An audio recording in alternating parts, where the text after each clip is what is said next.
وينشط ذاك السقيم العليم وقد كان بالسقم دهرا طريق تقال قرآن مجید نے موسیٰ علیہ السلام اور قارون کا واقعہ بھی بیان کیا، اور قوم عاد اور قوم سمود کا واقعہ بھی بہت اہتمام سے قرآن نے بیان کیا ہے، اور اصحاب مدین، یہ 3 واقعات ایسے ہیں جو ہمارے رہ گئے ہیں۔ آج میں تھوڑا سا قارون کا واقعہ اور اس سے ملنے والے اسباق بیان کروں گا، پھر انشاءاللہ ہم وقت ملا تو دوسرے واقعات کی طرف۔ بنی اسرائیل میں کچھ لوگ مالدار بھی تھے، جن میں ایک قارون بھی تھا۔ ان قارون کان من قوم موسیٰ، فرمایا قارون موسیٰ کی قوم میں سے تھا۔ اللہ نے اس کو بہت زیادہ دولت دی تھی۔ وَآتَيْنَاهُ مِنَ الْكُنُوزِ مَا إِنَّ مَفَاتِحَهُ لَتَنُوءُ بِالْعُصْبَةِ أُولِي الْقُوَّةِ، اس کو اللہ نے خزانے جو دیے تھے اتنے دیے تھے کہ خزانوں کی چابیاں جانور لاد کے چلا کرتے تھے۔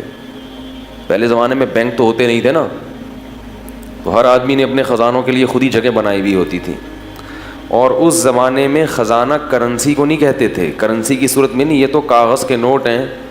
جب حکومت کہتے کہ کل عدم، تو یہ 5000 کا نوٹ چائے میں ڈبو کے کھانے کے کام بھی نہیں آئے گا، اس سے اچھا وہ پاپا ہوگا جو گھر میں رکھا ہوا ہے۔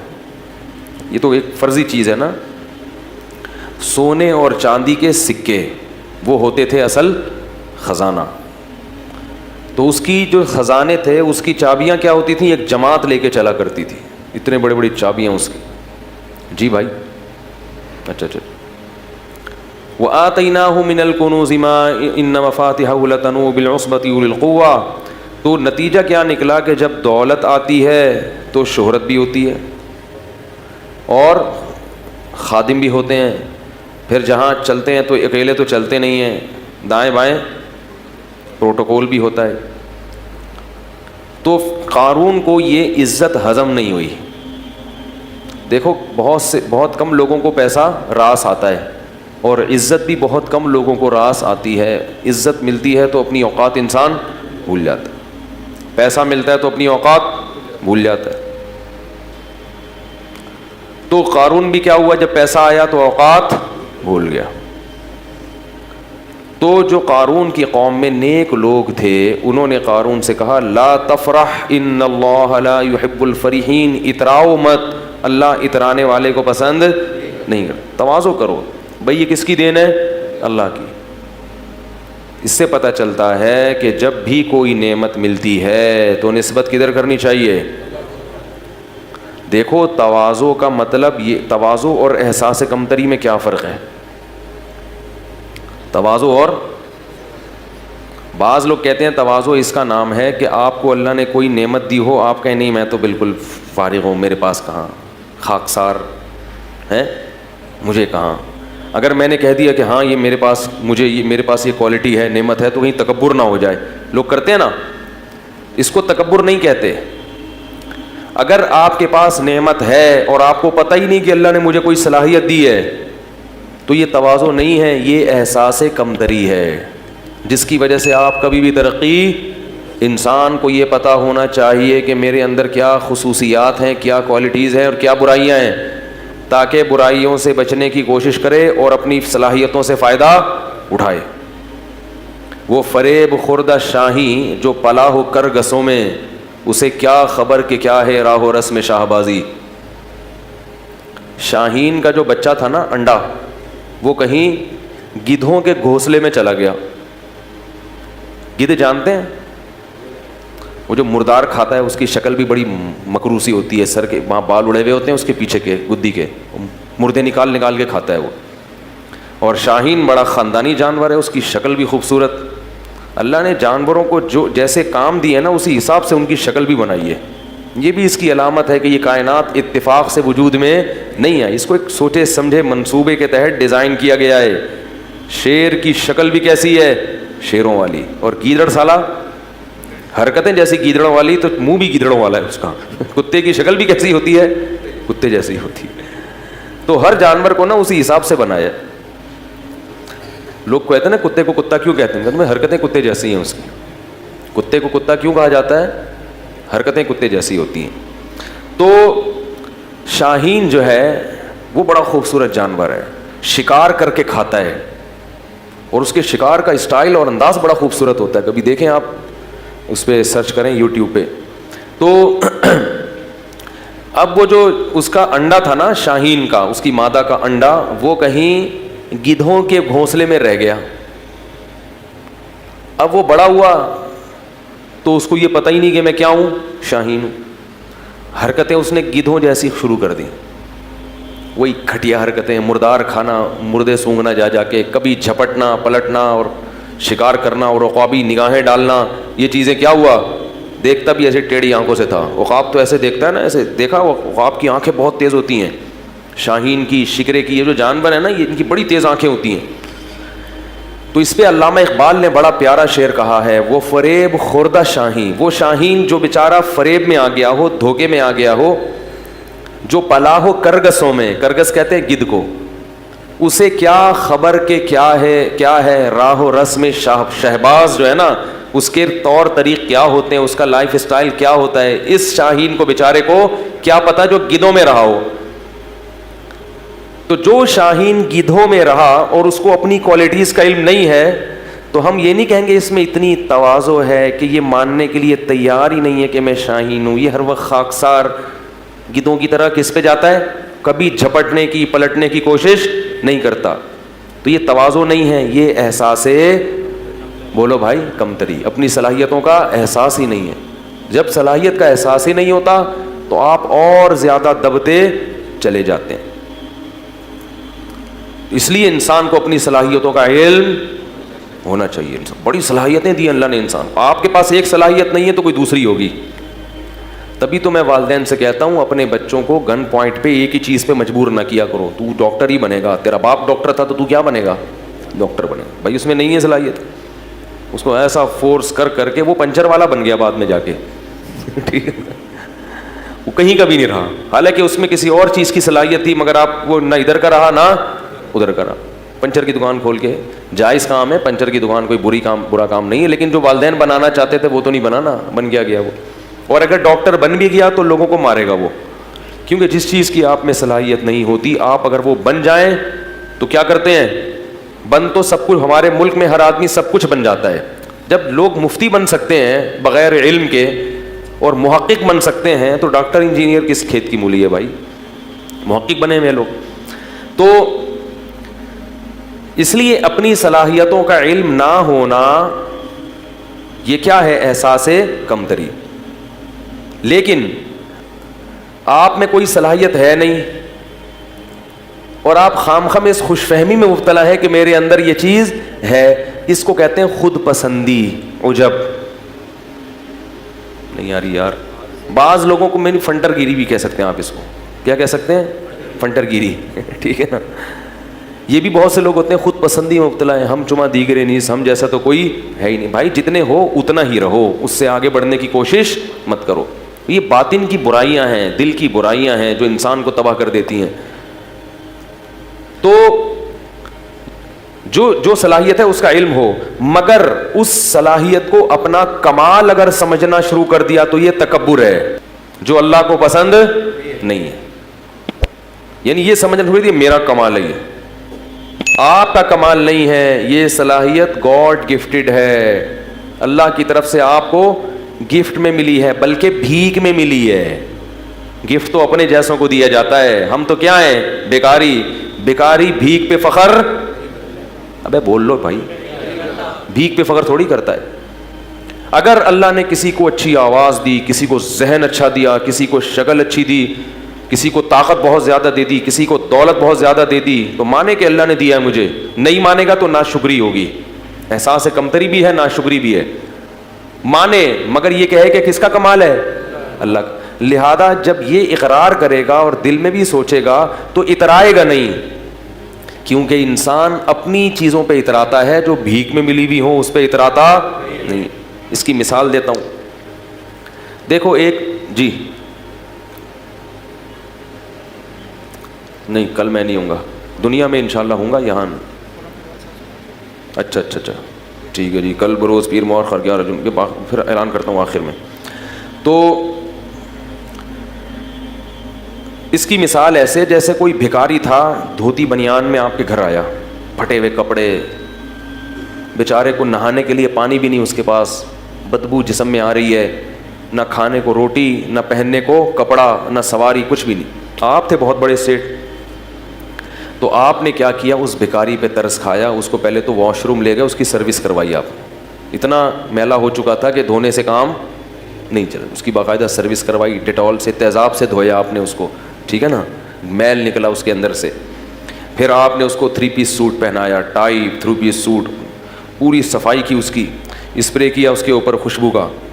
پھر آپ نے اس کو اچھا مرغن سا کھانا کھلایا, اس کی جیب میں آپ نے نوٹوں کی گڈی ڈال دی, اسے اچھی سی آپ نے گاڑی دی. تو وہ شرم سے گڑا جائے گا نا ہے, یا ان چیزوں کے بعد وہاں کھڑے ہو کر یوں کرنا شروع کر دے گا اور ایسے ایسے اپنا سینہ کرنا شروع کر دے گا, اور گاڑی والے کیا ہے بھائی, کون ہو, کس سے ملنے آئے ہو, جانتے نہیں ہو میں کون ہوں, ایسا کرے گا. وہ باہر نکلے گا اتنی شرم سے, گاڑی میں بیٹھے گا, یار میں کہاں, اور یہ سوٹ کہاں, یہ گاڑی کہاں, میں تو رکشے کے بھی قابل نہیں ہوں, اور مجھے اس سیٹھ نے کیا کیا میرے لیے. محلے میں بھی جائے گا تو بڑا عاجزی انکساری کے ساتھ, تاکہ لوگ دیکھ کے یہ نہ بولے ابے ہم تجھے جانتے ہیں کہ تو کیا تھا, ٹھیک ہے نا, آج بڑا اکڑ رہا ہے, میں تجھے پتہ ہے تو فلاں نے بھیک دے دی تجھے تو گاڑی میں جا رہا ہے. تو ہمیشہ گاڑی چلائے گا تو اکڑ کے, یہ نہیں کہ رکشے والوں کو اوورٹیک کرتا ہوا گزرے, کہ تم پیچھے رہو, موٹر سائیکل والوں کو سائڈ مارتا ہوا گزرے, اور ہر ایک کو اپنی گاڑیاں دکھائے, وہ دیکھو میری گاڑی, میرا جو ہے وہ بار نوٹوں کی گڈی دکھائے, اور دکھانے سے مقصد کیا ہو, غریبوں کی توہین. وہ شرم سے گڑا رہے گا, جو بھی کہے گا ماشاءاللہ کہے گا بھائی میں تو, تمہیں پتہ ہے میں کیا ہوں, میری اوقات کیا, مجھے تو وہ سیٹھ صاحب ہیں انہوں نے یہ دے دیا. اگر آپ زیادہ اکڑو گے تو آپ کو ڈر کیا ہوگا کہ سیٹھ صاحب یہ چیزیں واپس لے گا. میں نے تجھے دیا ہے اور تو نے محلے کا دادا بن گیا ہے, اور ہمیں ہی میاؤں کرنا شروع کر دیا. آپ اسی سیٹھ کو ہی میاؤں کر رہے ہو بعد میں آ کے, کون ہے بے تو سیٹھ بولے گا یہ پاجامہ اتار, بولے گا نا, یہ تو نے پاجامہ پہنا ہوا ہے نا, یہ اتار, چل شاباش. تو اسی طرح بالکل اللہ کا معاملہ ہے. اللہ کہتے ہیں میری نعمتیں حاصل کرو, ان کو استعمال بھی کرو, اکڑو نہیں, غریبوں کی توہین مت کرو. گاڑی والا رکشے والے کو حقیر مت سمجھے, رکشے والا پیدل والے کو حقیر مت سمجھے. لوگوں سے یہ نہ کہو میرا کمال, میرا کمال, بولو کس کی دین, اللہ کی دین. شکر گزار بنو, شکر سے انسان میں اور عاجزی پیدا ہوتی ہے, اور تکبر سے انسان میں اکڑ پیدا ہوتی ہے, فرعونیت پیدا ہوتی ہے. سمجھ رہے کہ نہیں سمجھ رہے؟ تو قارون میں بھی ٹیکنیکل فالٹ ہو گیا تھا کہ اس کے پاس جب پیسہ آیا تو اپنی اوقات کو بھول گیا. تو اللہ بھی جب یہ تو سب اللہ دے رہا ہے نا, اور ہم بھی اپنی اوقات کو بھول جاتے ہیں. ہماری اوقات کیا ہے؟ ایک بزرگ تھے, ان سے کسی وقت کے متکبر نے کہا کہ تو مجھے جانتا نہیں ہے میں کون ہوں. وہ بزرگ کے سامنے اس نے کیا کہا کہ آپ کس سے بات کر رہے ہو, آپ کو پتہ نہیں ہے میں کون ہوں؟ تو ان بزرگ نے کہا میں تیرا ماضی بھی جانتا ہوں, تیرا حال بھی جانتا ہوں, اور تیرا فیوچر بھی, مستقبل بھی جانتا ہوں. وہ بڑا حیران ہوا کہ اس کو تو میرے بارے میں ساری معلومات ہیں, پھر یہ ایسے مجھ سے ایسے کیوں بات کر رہے ہیں. انہوں نے کہا بتا میرا ماضی کیا ہے. اس کا خیال تھا یہ بتائیں گے تو بہت بڑے وڈیرے کا بیٹا ہے, سردار کا بیٹا ہے, یہ تیرا ماضی ہے. حال یہ کہ تو خود سردار ہے, مستقبل یہ کہ اگلے الیکشن میں تو ہی صدر بننے والا ہے. اس کا خیال تھا کہ یہ میرا ماضی اور حال اور مستقبل بتایا جائے گا. آواز آ رہی ہے سب لوگوں کو؟ تو اس نے کیا بتایا ان بزرگ نے, ان کا تیرا ماضی ہے کہ تو پانی کا ایک گندا اور غلیظ قطرہ تھا, کپڑوں پہ لگ جائے تو دھوئے بغیر نماز نہ ہو, جسم سے نکلے تو غسل کیے بغیر طہارت حاصل نہ ہو. وہ غلیظ چیز تھی جس سے اللہ نے تجھے بنایا. اور حال یہ ہے کہ تیرے پیٹ میں ابھی بھی کئی کلو گندگی بھری ہوئی ہے, ذرا سی ہوا خارج ہو گندگی نہ نکلے, صرف وہاں ہوا جو پاس ہو کے آئے گی نا وہی اگر نکل آئے تو لوگ اپنی ناک کو پکڑ کے بھاگ جائیں گے یہاں سے.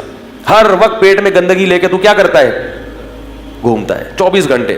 اور تیرا مستقبل یہ ہے کہ ادھر تیری روح نکلی اور ادھر تیرے جسم میں سڑاند پیدا ہونا شروع, پھول کے پھٹ کے کیڑے پڑ جائیں گے.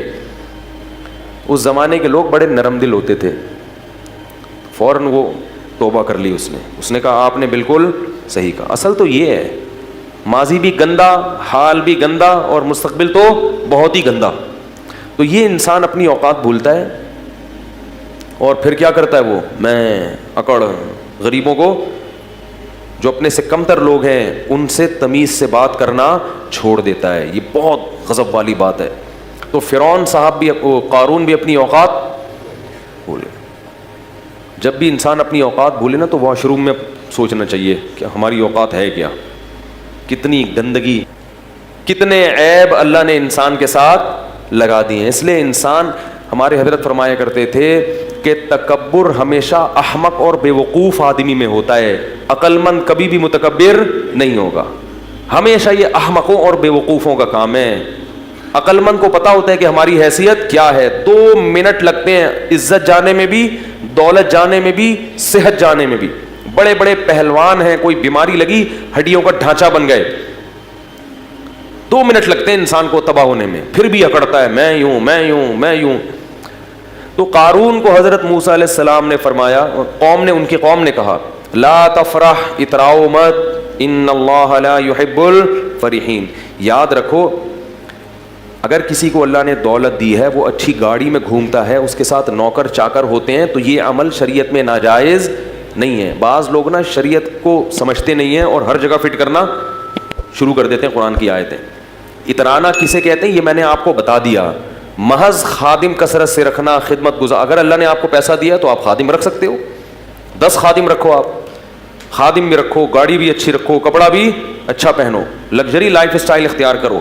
تو اللہ کی نعمتوں سے لطف اندوز ہونا یہ تکبر نہیں ہے, اللہ کی نعمتوں پہ اترانا یہ کیا ہے, تکبر ہے. علماء نے مسئلہ بیان کیا ہے, فقہاء نے, کہ اگر کوئی شخص کسی مالدار گھرانے کی خاتون سے شادی کرتا ہے, جس خاتون کے گھر میں خود کام کرنے کا رواج نہیں ہے, اتنے لگژری لائف اسٹائل ہے ان کا کہ ان کے ہاں نوکر کام کاج کرتے ہیں, عورتیں گھر کے کام نہیں کرتی. تو فقہاء نے لکھا ہے کہ اگر ایسے گھرانے سے آپ بیوی لے کر آئے تو آپ اس سے گھر کی خدمت نہیں کرا سکتے, بلکہ آپ کو اس کے لیے نوکر کا انتظام کرنا پڑے گا. کیوں؟ قرآن کہتا ہے عاشروہن بالمعروف, عرف کے مطابق ان سے پیش آؤ. تو ان کا عرف یہی ہے کہ ان کے ہاں کام, پیسہ اللہ نے زیادہ دیا ہے تو بھائی وہ کہتے ہیں ہمیں پیسہ ہے تو ہم کیوں پکائیں روٹی, ہم نوکر رکھ لیں گے. تو یہ جائز ہے اس میں, اگر ہو پیسہ, نہیں ہے تو خام خواہ میں شو بازی کی کوشش نہ کرو. قرضے لے لیکن صرف دنیا کو دکھانے کے لیے کہ ہم لوگ اصل میں بہت اعلیٰ خاندان کے ہیں, ہمارے ہاں خود کام نہیں ہوتا, نوکر ہمارے ہاں روٹی پکاتا ہے, نوکر کو دینے کے لیے تنخواہ ہے نہیں. تو ایسا نہ ہو, شو بازی اچھی چیز نہیں ہے. اگر اللہ نے دیا ہے تو ٹھیک ہے, نوکر رکھے جائیں, ماسیاں رکھی جائیں. ہمارے دوست ایک جامعۃ الرشید میں ہمارے کلاس فیلو تھے, بہت اللہ نے پیسہ دیا تھا, وہ گاڑی لے کے نکلتے تھے, ہم بھی ان کے ساتھ ہوتے تھے اکثر. گاڑی پنچر ہوئی نا تو یہ نہیں کرتے تھے کہ وہ بھائی نکالو یا خادم کو فون کرو, فوراً گھر سے دوسری گاڑی منگوائی, جہاں بھی ہیں فوراً فون کیا بھائی دوسری گاڑی بھیجو, اس کو لے جاؤ.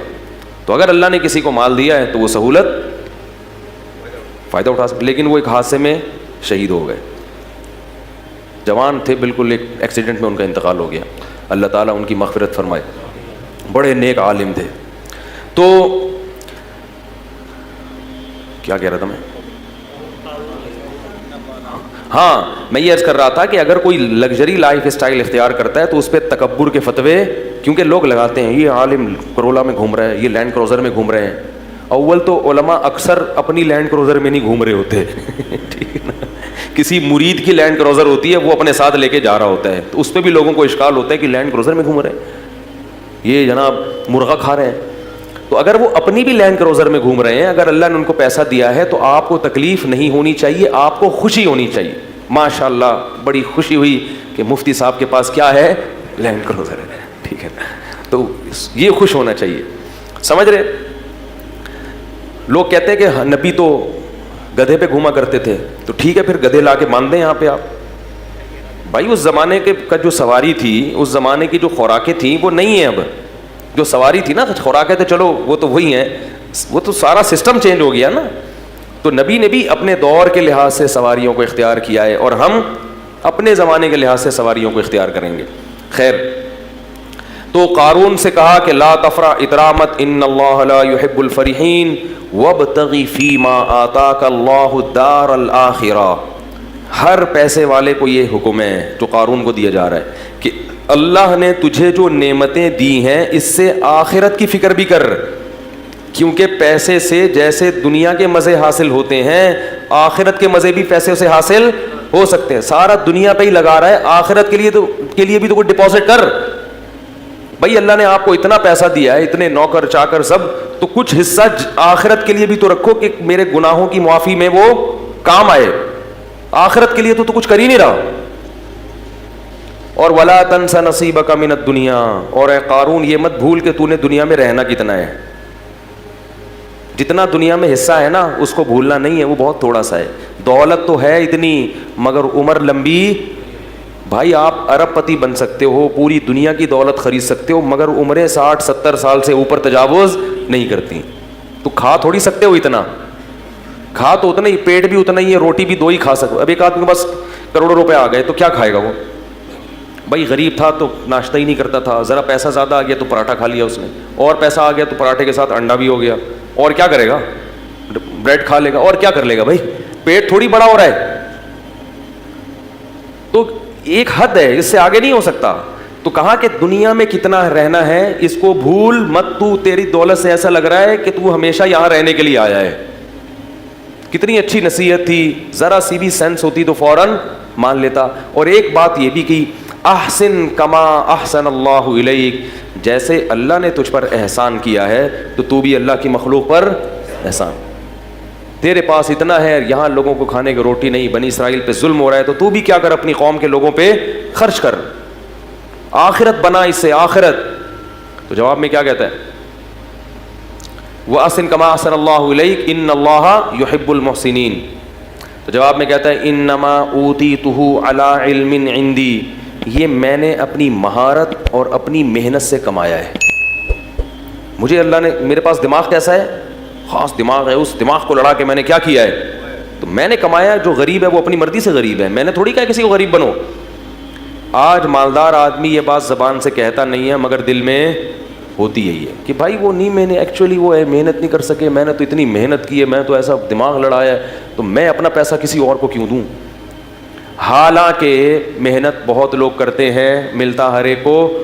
اگر محنت میں ملتا تو مزدور سب سے مالدار ہوتے ہیں. سب سے زیادہ محنتی کون ہوتے ہیں؟ گڑھا کھودنے والے. اور اگر ذہانت میں ملتا تو بے وقوف تو بیچارے بھوکے مر جاتے. میں نے اپنی زندگی میں زیادہ تر, سب کی بات نہیں کر رہا, زیادہ تر بے وقوفوں کے پاس پیسہ دیکھا ہے. سب نہیں, بہت ذہین لوگوں کے پاس بھی ہوتا ہے, لیکن زیادہ تر کس کے پاس ہوتا ہے؟ امام شافعی نے اسی لیے تو کہا لو کان بالحیل الغنا لوجدتنی بنجوم اقطار السماء تعلقی لیکن من رزق الحجا حرم الغنا ضدان مفترقان ای تفرقی. کہتے ہیں جس, ایسا لگتا ہے, امام شافعی کہتے ہیں جس کو اللہ نے عقل دی ہے اس سے رزق چھین لیا. ٹھیک ہے, جس کے پاس دماغ ہے اس کے پاس اکثر جیبیں بیچارے کی خالی ہوتی ہیں. ضدانی مفترقانی, کہتے ہیں ایسا لگتا ہے یہ دونوں ایک دوسرے کی بالکل اپوزٹ ہیں, جمع ہی نہیں ہو سکتے. ہوتے ہیں لیکن ایک شاعری میں تو تھوڑا مبالغہ کیا جاتا ہے نا کسی بات کو بتانے کے لیے. آگے کہتے ہیں لیکن مل رزق لو کان بالحیل الغنا لوجدتنی, اگر ہیلے سے, محنت سے پیسہ مل جاتا تو مجھے دیکھتے بنجوم اقطار السماء تعلقی, آسمان کے ستاروں پہ پہنچا ہوا ہوتا. یعنی ایک لوگوں کی ایک حالت بیان کر رہے ہیں. آگے بتاتے ہیں کہ پیسہ ملتا ہے قسمت سے. اس کو ایک شعر میں بڑے پیارے انداز سے سمجھایا. فرمایا اذا سمعت بان محروما اتا, اذا سمعت بان مشدودا حوا عودا فاثمر في يديه فصدقي واذا سمعت بان محروما اتى ماء ليشربه فغاض فصدقي. بڑا ٹائٹ شعر ہے. کہتے ہیں جب تم سنو کہ ایک خوش قسمت آدمی تھا, کوئی اسباب نہیں, اس کے پاس کوئی وسائل نہیں, لیکن اس نے کیا ایک ٹہنی پکڑی اور ٹہنی نے اس کے ہاتھ میں پھل دینا شروع کر دیے, تو تصدیق کر دیا کرو خوش قسمتوں کے ساتھ ایسا ہوتا ہے. ان کو پودے لگانے کی ضرورت, کھیتی باڑی کی ضرورت نہیں ہوتی, وہ جس کام میں ہاتھ ڈالیں وہ پھل دینا, وہ ٹہنیاں ان کے ہاتھوں میں پھل دیتی ہیں. اور کہا کہ وَإِذَا سَمِعْتَ بِأَنَّ مَحْرُومًا أَتَىٰ مَاءً لِيَشْرَبَهُ فَغَاضَ فَصَدِّقِي، اور جب سنو کوئی بدقسمت آدمی ہے جس کے کام اللہ نے ارادہ کیا ہے کہ صحیح ہو گئی نہیں، تو اس کو بیچارے کو پیاس لگی، پانی نظر آیا اور دیکھا کنواں پانی سے کیا ہے بھرا ہوا، وہ خوش ہو گیا، چلو پانی تو ملے گا، چلو کچھ نہیں مل رہا پانی تو ملے گا۔ وہ کنویں کے قریب آیا اور پانی اس کو دیکھ کے نیچے ہو گیا۔ انہوں نے کہا فحققی، اس کی بھی تصدیق کر دیا کرو، بدقسمتوں کے ساتھ ایسا ہوتا ہے، سارے اسباب ہوتے ہیں لیکن ان کو نہیں ملتا۔ تو یہ سب کس کی دین ہے بھائی؟ اللہ کی۔ یبسط الرزق لمن یشاء، جس کے لیے چاہتا ہے رزق کے دروازے کھول دیتا ہے، ویقبض، جس کے لیے چاہتا ہے دروازے بند کر دیتا ہے۔ جس کو رزق کثرت سے دیتا ہے اس کو بھی آزماتا ہے، اور جس پہ رزق کے دروازے تنگ کرتا ہے اس کو بھی آزماتا ہے۔ تو یہ بتا دیتا ہے کہ جس کے پاس پیسہ ہے اس کو اترانے کی ضرورت نہیں، تھوڑے دن میں یہ بھی چھن جائے گا، اور جس کے پاس غربت ہے اس کو بے صبری کی ضرورت نہیں ہے، یہ غربت تھوڑے دن میں ختم۔ مر جاؤ گے تو پھر نوٹوں کی کفن میں جیب اس لیے تو نہیں ہوتی نا، کفن میں تو کچھ بھی نہیں ہے، قبر کھود کے دیکھو تو پتہ ہی نہیں چلے گا کہ یہ کوئی مالدار آدمی تھا، غریب تھا، آفیسر تھا، چپڑاسی تھا، سب ایک ہی طرح کے کپڑے پہن کے سو رہے ہوتے ہیں، کوئی پتہ ہی نہیں چلتا، کیڑے سب پہ ایک ہی جتنے ہوتے ہیں۔ یہ نہیں کہ غریب کی لاش پہ کیڑے زیادہ ہوں گے، دولت مند کی لاش پہ کیڑے کم ہوں گے کہ یہ آفیسر تھے، ایسا نہیں ہے، کیڑے یہ نہیں دیکھتے، ٹھیک ہے نا۔ تو اس کو یہ کہا تو وہ جواب میں کیا کہتا ہے، انما اوتیتہ علی علم عندی، بھائی میرے پاس کوئی ایسے ہنر ہے، ایسے فنون ہیں جن کی وجہ سے میں نے پیسہ کمایا۔ اللہ کو غضب آیا، اللہ نے فرمایا اولم یعلم ان اللہ قد اہلک قبلہ من القرون، اس کو پتہ نہیں ہے کہ تجھ سے بڑے بڑے لوگ اللہ نے ہلاک کر دیے پہلے، ان کے واقعات سے عبرت حاصل کر۔ فخرج علی قومہ فی زینتی، ایک دن اپنے جاہو لشکر کے ساتھ، اپنی زینت کے ساتھ نکلا کہیں باہر۔ قال الذین یریدون الحیات الدنیا، وہ لوگ جو لوگوں کی گاڑیاں بنگلے دیکھ کے رالیں ٹپکاتے ہیں نا، وہ کہنے لگے یا لیت لنا مثل ما اوتی قارون، ہائے کاش ہمیں بھی کچھ ایسا، ہمیں تو اس کوئی سالہ پوچھتا ہی نہیں ہے، کہتے ہیں نا لوگ۔ ایک آدمی ایک محلے میں گیا نا، کہہ رہے شکر ہے میری عزت نہیں ہے اس محلے میں۔ لوگوں نے پوچھا کیوں؟ کہہ رہے ورنہ بےزتی ہو جاتی بہت، آج میں نے کام ایسا کیا ہے کہ اگر عزت ہوتی تو بےزتی ہو جاتی۔ ایسے ایسے لوگ بھی ہیں، عزت ہی نہیں ہے، کوئی پوچھتا ہی نہیں ہے۔ تو وہ دیکھ کے کیا کہنے لگے، مائیں جب دیکھتی ہے نا یہ منظر تو چاہتی ہے ہمارا بیٹا بھی کیا بنے، یہ بنے، ایسی عزت، یہ لشکر ہو۔ تو اللہ فرماتے ہیں قال الذین اوتوا العلم، جن کو اللہ نے علم دیا تھا نا انہوں نے کیا کہا، جو علماء تھے، ویلکم، تم تباہ ہو جاؤ، اپنی قوم سے کہہ رہے ہیں، ناس ہو تمہارا، ثواب اللہ خیر لمن آمن وعمل صالحا، اللہ نیک لوگوں کو جو آخرت میں بدلہ دے گا وہ اس سے کئی گنا بہتر ہے، اس پہ تو کبھی رش نہیں آیا۔ یہ اتنی تہجد پڑھتا ہے، یہ اتنی تلاوت کرتا ہے، یہ اتنے صدقات و خیرات کرتا ہے، یہ خیر کے تمام کام کر رہا ہے، آخرت میں کہاں ہوگا یہ؟ اس کو دیکھ کے تو کبھی بھی رشک نہیں آیا کہ ہائے کاش ہمیں بھی اللہ ایسی توفیق دے دے، ہائے کاش ہم بھی شریعت پر ایسے چلتے جو اصل ہے۔ اور یہ جو فنا ہونے والی ہے، جس کا تمہیں پتہ ہے کہ مر جائے گا، ختم ہو جائے گی، اس پہ کیا کر رہے ہو، رالے ٹپکا رہے ہو۔ تو ثواب اللہ خیر لمن آمن وعمل صالحا ولا یلقاها الا الصابرون، اور پھر وہ اہل علم خود ہی کہنے لگے کہ یہ صفت صبر کرنے والوں کو عطا ہوتی ہے۔ فوراً کسی کی چمک دھمک دیکھ کے جو فوراً پیچھے پڑ جاتے ہیں نا، ان کو اللہ ان میں یہ خاصیت پیدا نہیں کرتا کہ وہ دینداروں کو دیکھ کے رش کرے۔ اب ہوا کیا، حدیث میں آتا ہے، یہ قرآن میں تو اجمالی ہے، حدیث میں تفصیل ہے کہ حضرت موسیٰ علیہ السلام فرعون کو قارون کو بار بار نصیحت کرتے تھے، زکوٰۃ دو، زکوٰۃ دو، خیال کرو، ظلم مت کرو۔ تو قارون کو نا چڑ ہو گئی کس سے؟ موسیٰ علیہ السلام سے۔ اس زمانے میں بھی بعض لوگوں کو علماء سے چڑ ہو جاتی ہے، جو سیکولر طبقہ ہے نا ان کو بہت زیادہ چڑ ہوتی ہے علماء سے، کیونکہ ان کی راہ میں سب سے بڑی رکاوٹ کون ہوتے ہیں؟ علماء ہوتے ہیں۔ تو وہ بدنامی کا کوئی موقع ہاتھ سے جانے نہیں دیتے۔ تو اس کو چڑ ہو گئی، اس کمبخت نے کیا کیا، بدبخت نے ایک عورت کو خریدا، جوان عورت، اور اس کو ٹھیک ٹھاک پیسے کی لالچ دی کہ میں تجھے بہت نواز دوں گا، کروڑوں روپے جو بھی اس زمانے کے ہوں گے، تو نے صرف یہ کرنا ہے کہ معاذ اللہ نقل کفر نباشت، تو نے حضرت موسیٰ پہ زنا کی تہمت لگا دی، بدکاری کی۔ عورت جب یہ کسی پر فحش تہمت لگاتی ہے نا تو لوگ فوراً یقین کہتے ہیں، تو عورت خود کہہ رہی ہے۔ یاد رکھو عورت کی تہمت پر یقین کرنا جائز، میں یہ نہیں کہہ رہا کہ عورت ہمیشہ غلط تہمت لگاتی ہے، مگر خواتین تہمت لگانے میں جب کسی سے دشمنی ہو جائے نا تو سب سے بڑا حربہ عورت کے پاس کیا ہوتا ہے؟ کسی پر فحش تہمت، کہ اس سے میرے سے تعلقات ہیں، اس کے ناجائز تعلقات ہیں، اور اس نے میرے سے یوں کیا اور ایسے کیا. تو لوگ فوراً یقین کر لیتے ہیں. یقین نہ بھی کریں تو بہرحال مخمسے میں کہتے ہیں کچھ چکش تو ہے. کیا کہتے ہیں؟ کچھ چکر تو ہے. اسی وجہ سے قرآن نے جہاں عورتوں کی بیعت کا تذکرہ کیا وہاں یہ بھی کہا کہ نبی سے کہ جب عورتوں کو بیعت کرو تو ان سے اس پر حلف لو کہ ہم کسی پر بری تہمت، بولو بھائی، نہیں لگائیں گے. تو یہ کیا ہوا کہ وہ اس نے تو لوگوں کو ظاہر ہے یقین آ جاتا ہے کہ جب عورت کہہ رہی ہے، اور بنی اسرائیل تھے بھی تھوڑے سے نالائق تو تھے، وہ جو کامل ایمان والے تھے وہ تو یقین نہیں کرتے کہ بھائی پیغمبر ایسا نہیں کر سکتے، لیکن کچھ چکر میں تو پڑے جاتے ہیں نا.